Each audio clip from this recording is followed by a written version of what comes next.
Hello sir, ઘણા દિવસ બાદ આપને આજે ઓરા હિલિંગ વિશે થોડું પૂછવાનું થયું છે.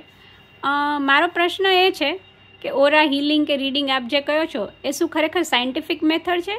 એ આપણે એને કોઈ મેડિકલ સાયન્સનો ભાગ કહી શકીએ અથવા તો અલ્ટરનેટિવ હિલિંગનો પાર્ટ કહી શકીએ? આપ થોડો પ્રકાશ ફેંકી શકશો? વેલ ડેફિનેટલી ઓરા હિલિંગ જે છે તે ખૂબ જ સાયન્ટિફિકલી બેઝડ છે અને તેનું પ્રૂફ એ છે કે બે રીતે ઓરા હિલિંગ્સ થાય અથવા તો ઓરા રીડિંગ્સ થઈ શકે અને હિલિંગ પણ જે થતું હોય તેનો પણ રેકોર્ડ કરી શકાય છે.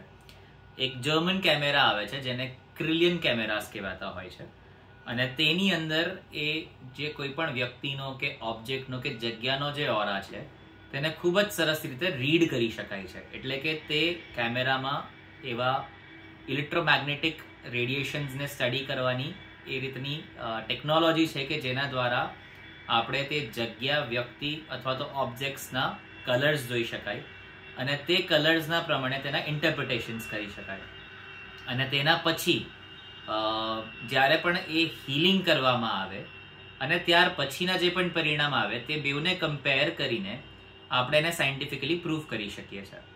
હવે બીજી રીતે જે ઓરા હીલિંગ થતું હોય કે ઓરા રીડિંગ થતું હોય એને ઇન્ટ્યુશન મેથડ બેઝ કહેવાતું હોય.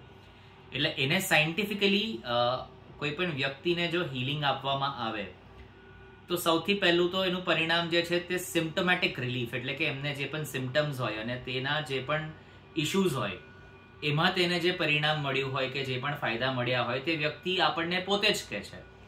અને બીજું કે જો આપણે એના વ્યક્તિના એ હીલિંગ પહેલાના EEG કઢાવવામાં આવે, એટલે કે મગજનું જે રીતે આપણે ECG કઢાવતા હોય તેમ મગજનું પણ એક વેવ્સનું સ્ટડી થઈ શકે.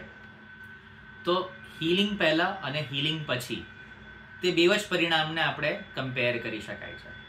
હવે બીજો જે આપનો પ્રશ્ન હતો એ છે કે શું ઓરા હીલિંગ જે છે તે કોઈ મેડિકલ પદ્ધતિ છે અથવા તો એક ઓલ્ટરનેટિવ હીલિંગનું મેથડ છે? તો વેલ હું એ બાબતમાં એમ કહેવા માંગુ છું કે ઓરા હીલિંગ જે છે તે એક એડિશનલ હીલિંગ મેથડ છે. ક્યારે પણ ઓરા હીલિંગને પ્રાઇમરી હીલિંગ માટે કન્સિડર કરવું ન જોઈએ અને એટલે જ અમારું જે પણ ફોરમ છે અમે એવું માનીએ છીએ કે ઓરા હીલિંગ જે છે એને મેડિકલ ટ્રીટમેન્ટ સાથે જો કરવામાં આવે તો તેના પરિણામ ખૂબ જ સરસ મળે છે. હવે એક્ઝામ્પલ માટે કોઈ વ્યક્તિ કોઈક એવા એમના ફિઝિકલ એલિમેન્ટ માટે સીધું આપની પાસે આવે અથવા તો અમારી પાસે આવે ને અમને કહે કે સીધું હીલિંગ કરો, તો તે ખૂબ જ ખોટી વસ્તુ છે.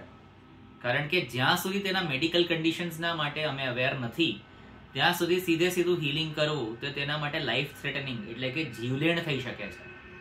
એટલે જ અમે એમ કહેતા હોઈએ કે મેડિકલ ડાયગ્નોસિસ સાથે મેડિકલ ટ્રીટમેન્ટ સાથે, જેમ આપણા ગુજરાતીમાં કહેવત છે ને દવા અને દુઆ બેઉ કામ કરે તો પરિણામ ખૂબ જ સરસ આવે, એમ દવા એનું કામ કરવાનું જ છે અને જે હીલિંગ છે તે દુઆનું કામ કરે છે.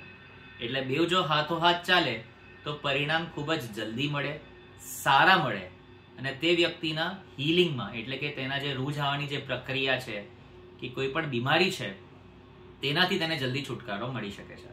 અને એટલે જ આ શબ્દને હોલિસ્ટિક હીલિંગ કહેવામાં આવે છે, જે ફોરેન કન્ટ્રીઝમાં આજકાલ ખૂબ જ વધારે ચલણમાં છે કે કોઈ પણ જાતના મેડિકલ રોગ માટે મેડિકલ ડાયગ્નોસિસ, એના રિપોર્ટ્સ, એના થતા બ્લડ ટેસ્ટ, એક્સરેસ, એના સાયકોલોજીકલ ઇવેલ્યુએશન્સ એટલે કે માનસિકતા એની શું છે એના પોતાના વિશે, તે રોગ વિશે, તેના આજુબાજુના લાગતા વળગતા વાતાવરણ વિશે અને પછી થર્ડ આ ઓલ્ટરનેટિવ મેથડ્સ બધી હીલિંગ્સની જેમ કે રેકી, પ્રાણિક હીલિંગ અને ઓરા હિલિંગ એ બધાને એક સાથે ક્લબ કરવામાં આવે છે.